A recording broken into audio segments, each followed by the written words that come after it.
বৈশাখের খরতাপ, তপ্ত রোদ মাথায় নিয়েও বিরতিহীন কাজে কৃষক। কারণ বৃষ্টির বাগড়া। রোদ বৃষ্টিতে এমন হাড়ভাঙা খাটুনিতে ফলানো স্বপ্নের ফসল উঠছে ঘরে। তবে হাসি নেই চাষিদের। সোনালী ফসলই যেন এখন যন্ত্রণার, কারণ চিন্তার ভাঁজ ফেলেছে উৎপাদন খরচ।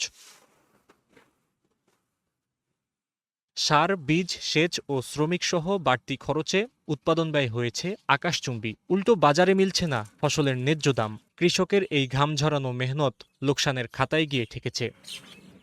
সূর্যের উত্তাপ হার মানছে কৃষকের দুশ্চিন্তার চাপে। পরিবারে খরচ টরচ আবার মনে করো কিস্তি মিস্তি আছে, এসব দিয়ে কোনো রকম করে সংসারটা আর কি চালা যায়। পুরো একজনের আয়দা পয়সা একজনের দিন চলে না। 600 টাকা করে কাজ করে দিন পথ যাচ্ছে না, খুব কষ্ট দিন যাচ্ছে।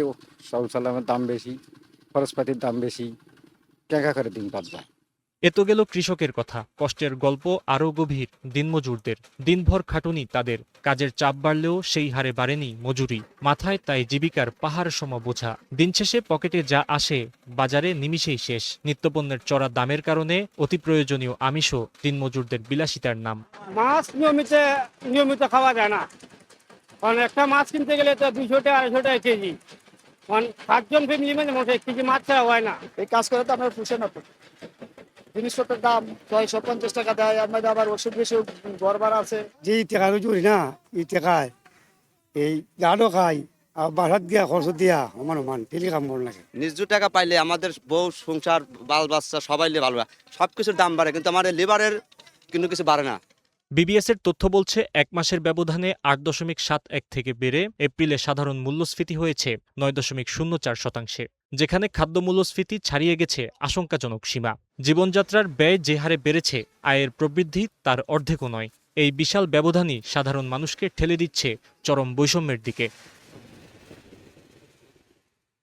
তাই অর্থনীতিবিদদের পরামর্শ, শুধু প্রবৃদ্ধির হিসেব না করে জনসাধারণের করের বোঝা কমানোর, বৈষম্য কমাতে সম্পদ পুনঃবণ্টনের উপর জোর দেওয়ার তাগিদও এ বিশেষজ্ঞের।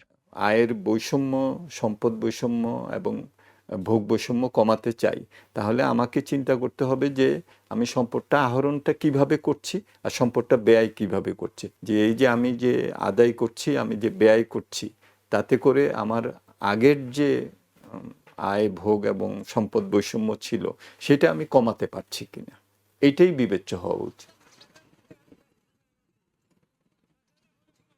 উন্নয়নের পরিসংখ্যান যাই বলুক, সাধারণ মানুষের কাছে দিন শেষে হিসেবটা কেবল ডাল ভাতের। কিন্তু আয়ের স্থির চিত্র আর ব্যয়ের ঊর্ধ্বমুখী পারদ সাধারণ মানুষের সেই সহজ হিসেবকে আজ দাঁড় করিয়েছে খাদের কিনারায়। নীতি নির্ধারণী পর্যায় থেকে যত দ্রুত সম্ভব বৈষম্য কমানোর উদ্যোগ বাস্তবায়ন না করা হলে সামনের দিনগুলোতে কেবলই মানুষের ভোগান্তি বাড়বে। Fahim Yusuf, star news, Dhaka.